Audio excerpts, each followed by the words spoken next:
Harris administration, it's been hard to recruit and keep good service members, in part because of the bad woke policies, the loss of focus by this administration on what the mission is.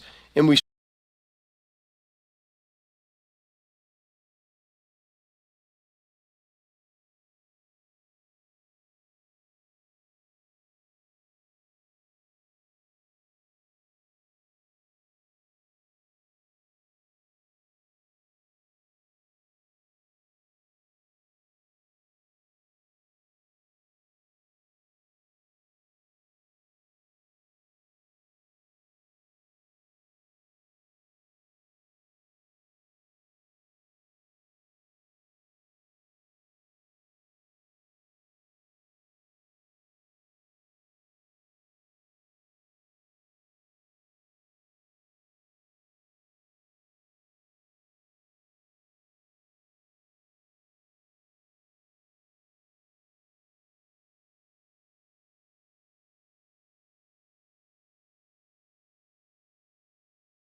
Well, Happy New Year, everyone. Happy New Year. On behalf of the House Republican Conference, it is my honor to kick off the first leadership stakeout of this year, and we're excited as Republicans. Democrats have made the bed that they lie in, and they need to own their decisions every single day. Just recently, President Biden has been pardoning sex offenders, decreasing domestic energy, and forgiving even more student loan debt as he leaves his post. We need, as Republicans, to fight against this record of corruption and bad policies. Dems need to own this insanity. This is their mess, but we will clean it up. And fortunately, there is a better path forward. And it's a very stark contrast. But the difference between the Democrats and the Republicans is that our agenda is about opportunity, freedom, prosperity, and putting America first, while their agenda is about control, dependence, and America last. We have an opportunity for a massive political realignment, and we are excited about that. We have a unified Republican government that wants to put America first again. We also won on building diverse coalitions, and I'm committed to doubling down on these efforts as conference chairwoman. We ran on a political platform that is about being accountable to the people. The Democrats alienated the working class, while the Republicans proved we want to be the party of the bigger tent. We want more investments in America. We want energy independence again, not an increased reliance on foreign countries that hate us and hate what we stand for. We want to make our country safer. Today, the House is expected to vote on the Laken-Riley Act for people like Congressman Addison McDowell. The southern border is very personal, and he's going to speak. Unfortunately, he is perfectly equipped to talk about illegal immigration and why this matters in every community, not just the border states. And I'll turn it now over to Congressman Addison McDowell for some remarks. Thank you. Good morning. Last week, when we were sworn in and I took my oath and became a member of the 119th Congress, my entire family was here with me. Everyone except for my little brother, Luke. Luke wasn't here because he was killed by fentanyl that was almost certainly manufactured in China and smuggled across our southern border. When I decided to run for Congress, I went and met with President Trump, and I told him, "Sir, I'm ready to get off the sidelines, and I'm ready to fight with your agenda to secure our border and protect our country. I'm ready to fight for families like mine who have had my mom and dad had to look a police officer in the eyes when he told them that their son was dead." Every day that Kamala Harris and Joe Biden and the Democrats in Congress refuse to act, more people will die. That is why that was the #1 issue for Americans across the country when we went to the ballot box. They looked at the president and the vice president and they said, "Y'all are fired." I'm looking forward to voting for the Laken-Riley Act today because for families like hers and like mine, this is a needed step. To those of you that are watching, I lost my little brother, and I'm in Congress so that you don't have to lose yours. I'm excited to get to work. President Trump, we need you here. January 20th cannot come fast enough. Thank you. Thanks, Addison. Yesterday, President Donald J. Trump's historic victory was solidified, marking the dawn of a new golden age for America. The time is now to restore our strength, rebuild our prosperity, and reassert true leadership in our nation. With just 13 days until President Trump returns to the White House, our House majority is acting swiftly to advance important legislation that Joe Biden and the Democrats blatantly ignored, the Laken-Riley Act. With Joe Biden, Chuck Schumer, and the party of lawlessness out of the way, the radical left's mission to enable criminal illegal aliens criminal illegal aliens, yet people keep writing undocumented whatever, criminal illegal aliens at the expense of law-abiding Americans, it's no longer going to be tolerated. The tragic and preventable murder of Laken Riley serves as a stark reminder of the consequences of failed leadership. But thankfully, voters sent a clear message on November 5th. The American people elected a Republican trifecta to put a stop to the failed Biden-Harris policies that rolled out the red carpet for illegal immigrants, criminal illegal immigrants, and put Americans in harm's way. And guess what? That's exactly what we're going to do. The Laken Riley Act is a direct step toward ensuring that criminal illegal aliens are swiftly and permanently removed from our communities and our country. This bill is more than just a piece of legislation. It's a return to common sense American values. And under President Trump's leadership, there will be a lot more where that came from as we restore the rule of law and put Americans first again. And with that, I turn it over to our leader, Steve Scalise. Thank you, Whip. It was very exciting Friday to not only get sworn in, but to see all these new members of Congress as part of this new Republican majority, both House majority, Senate majority, with President Trump coming in just a couple of weeks. We have over 30 new Republicans that are a part of this majority, and their enthusiasm is contagious. They came to do big things, and we have big things planned. And I'll talk about a couple of those things, but we started by doing something, and maybe some of you were a little disappointed in. We actually only took one ballot to elect Mike Johnson as our speaker, and I think that showed you just how focused this new majority is on doing our work. We have a lot to do. We did not have time last week to go multiple rounds and try to have a lot of internal fights.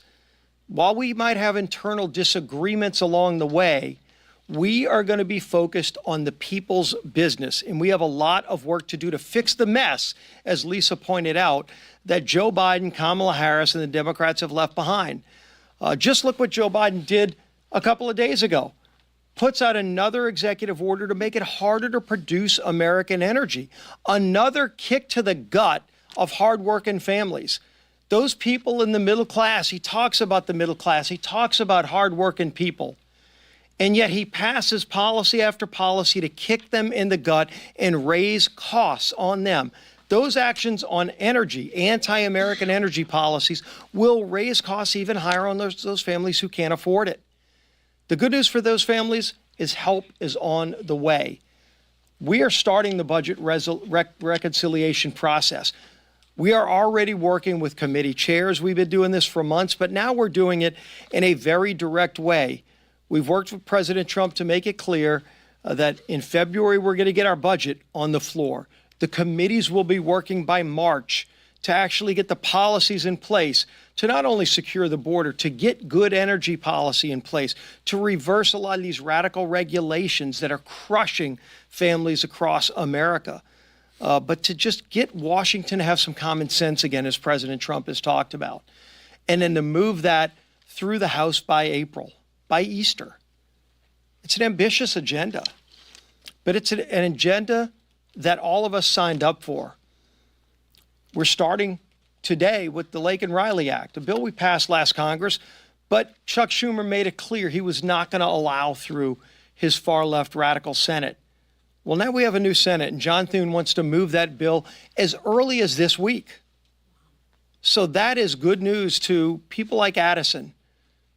Real people like Addison who have real stories, where Washington had left them behind and didn't care about their problems. The good news for them is there's a new light in Washington. There's a new sign of hope in Washington where we're going to be addressing the problems that families are facing. And we're going to do it quickly. This is going to move at rapid speed because the problems America faces cannot wait. So this Congress is open for business, and it's ready to move fast. You're going to see that aggressive agenda led by our first ballot speaker, Mike Johnson. Thanks, bud. Well, thank you all, and welcome to the 119th Congress. It has already gotten off to a swift start, and it has to. And I tell you what, there's a real feeling On Capitol Hill right now, in the midst of the snow and all the winter drama, as well as across the country, it really does feel like a new day in America. It really does. And we're excited about it. The excitement is palpable. Our members are ready to get to work, and we already are. We have hit the ground running, as we promised everyone we would on that campaign trail, because we have to fix everything, and it begins today. On Friday, we passed our rules package, as you all know, and that included 12 policy measures that prove to the people that House Republicans are serious about this, delivering on our promises. You'll see instant measures right out of the gates here to secure the border, unleash American energy, protect American elections, and return to common sense, which will be a primary theme of the new year for all of us. On Saturday and Sunday, we took all the House Republicans for workshops and lengthy retreats. We spent all day, both of those days, meeting and having important discussions about our policy agenda and what will happen over the next several months. You all heard me say over the last year we were developing, using my football metaphors, we were developing a playbook. And we have very well-designed plays, and now we're working out the sequence of those plays, working with the new head coach in that metaphor, which is President Trump, and our colleagues and teammates in the Senate Republicans. And we're excited about how all of that is rolling out. We trudged through the snow yesterday to certify the election, and that went off without a hitch. 38 minutes to certify the new president. That might be a record, I'm not sure, but it went off well. And President Trump won the popular vote, and he won all 7 swing states, which we stood to applaud during that important procedure. The America First agenda will be on full display. That was the mandate we got in the election, with President receiving 77 million popular votes, and the House Republicans receiving almost 75 million, which I think is a record. We won the popular vote as well, and we know that message has been heard here loud and clear. As promised, we're starting today with border security. If you polled the populace and the voters, they would tell you that was the top of the list. And we have a lot to do there to fix it. It's an absolute disaster because of what has happened over the last 4 years. And the Lake and Riley Act is a big part of that. You know her story. It was last February, 22-year-old student, reminds us, many of us, of her own children, out for a jog. A vicious killer tragically murders her. And that killer entered the country illegally with Joe Biden's open border and took the life of a beloved daughter and sister and friend. The only thing President Biden did after Laken's tragic death was apologize for calling her murderer and illegal. That's outrageous. And we all know the real victim here is young Laken. There are real consequences to policy decisions. This one was deadly. It was reminiscent of what the tragic story that Addison shared about his little brother. And we all feel that acutely. This is a story that's repeated across the country to so many, many countless American families, and it must come to an end. And it will. And we'll begin with legislation like the Lake and Riley Act today. When we brought this bill forward last Congress, it's shockingly, amazingly to me, 170 House Democrats voted against that legislation. We're going to detain and deport illegal aliens who commit burglary, theft, larceny, shoplifting, certainly vicious and violent crimes, and I can't believe anybody would be opposed to that. But as Democrats struggle with their identity now as a party post-election, we'll find out if they're still clinging to that open border policy and that mantra, and despite the American people roundly rejecting all that in November. We'll see. This will be a telling vote. Also this week, the House will vote to impose sanctions on ICC officials and put the ICC prosecutor Karim Khan back in his place. He does not have jurisdiction over Israel or the United States, and it is outrageous that they're issuing arrest warrants for Prime Minister Netanyahu and Israel's Defense Minister Gallant. The ICC is actually equating Israel and Hamas, even as Hamas still holds Israelis and American hostages. It is just absurd. The House will not tolerate rogue actors who circumvent international law to attack Israel and threaten America. We won't do it. And this bill passed the House on a bipartisan basis last Congress, and after we vote on it again, with Leader Thune now in leadership in the Senate and Chuck Schumer out, I expect that'll be brought to the Senate floor for a vote. Finally, later today, we'll have the chance to honor President Jimmy Carter, the late president, as he lies in state here in the Rotunda. Special occasion, obviously, one of the rare opportunities that we have to honor a former president in this manner, and I hope you all join us to remember President Carter and mourn with his family and with the nation. With that, I'll take a few questions. Front row. Mr. Speaker, you talk about the unity of the conference, but there is some dissension over how to handle the debt ceiling. That's been a priority for President Trump to deal with right away. Yep. How quickly do you want to address the debt ceiling, and in what fashion do you see a remedy here to that issue that the president wants to see done as soon as possible? Well, the intention is to handle the debt limit in reconciliation in the process, and that way, as the Republican Party, the party in charge of both chambers, we then get to determine the details of that. If it runs through regular order and regular process, and as a standalone or as part of the appropriations, for example, then you have to have both parties negotiating, and we feel like we're in better stead to do it ourselves. So. There is a broad range of opinion on that in our own conference, and we are working through that. We'll be having very deliberate, lengthy whiteboard sessions with all of our members. This is something I actually look forward to. I love this process of churning it out amongst our colleagues, because people come to the table with great skill sets, life experiences, deep principled positions, and it's a really healthy thing to have that debate inside the tent and come to the solutions and the consensus together. And people feel like they have a sense of ownership in it when they do that. So that's what we'll be devoting a lot of my time, leadership team's time, our committee chair's time over the coming days and weeks to make sure that everybody is on the same page on that. So the debt limit, among all the issues, is probably one of the most important. I want to emphasize this, and I'm going to say this every time the issue comes up. Republicans and this majority in the House and the Senate, our intention and our mission is to reduce the size and scope of government, to reduce spending in a meaningful way so that we can restore fiscal sanity and get our country back on the right track. So raising the debt limit is a necessary step so that we don't give the appearance that we're going to default in some way on the nation's debt. That's important to the bond markets and the stability of the dollar and all the rest. But that does not mean that we have any intention whatsoever or will tolerate spending up to the new debt limit. The idea is to do exactly the opposite. So while that is almost a pro forma sort of step that must be taken, the commitment at the same time is to reduce spending, not to spend more. So that will be the thoughtful discussion we have behind the scenes. That number, the final formula for that, is yet to be determined, but it will be determined here in the coming days, and I look forward to having that discussion. Manu. Last question. As part of that, are you open at all to cuts to entitlement programs, specifically to Medicare? No, look, the president has made very clear Social Security and Medicare have to be preserved, and we are not, no one is coming in with the intention of cutting benefits in any way or anything, but we have to look at all spending and look at it very deliberately while maintaining those commitments. The Republican Party is not going to cut benefits, okay?